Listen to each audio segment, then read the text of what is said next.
Last weekend we competed at University of New Mexico, Minnesota State Mankato, Seattle, Washington, and Adams State, and I think overall it went well.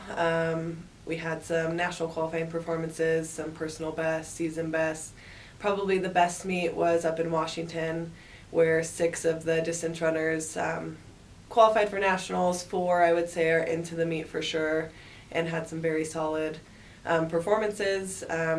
3 of the women very solid on the national list and in the top 10 in school history, which is hard to do with our distance history.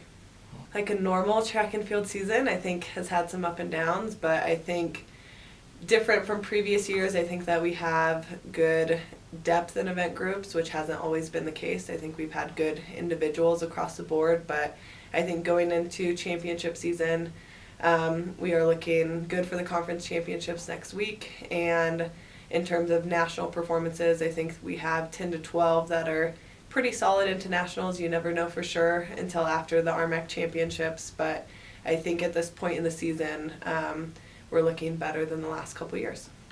Our pole vaulters are back in action, so I think the pole vault will be a really solid event for us. All of our throwers are back. Allie Aldrich is somebody I didn't mention earlier, but she had a season best in the weight throw, moved her up to 16th in the nation, and putting some things together, so she should be exciting to watch. She's also our school record holder in the shot put and broke that this season, so she would be someone to look for this weekend. Have a couple distance athletes. I think the men's mile should be really solid, and kind of a couple sprinters as well, so those should be the highlights for this weekend. Most of our group is kind of resting as we go into RMAX next week, but do have a few people that will look to improve their mark this season.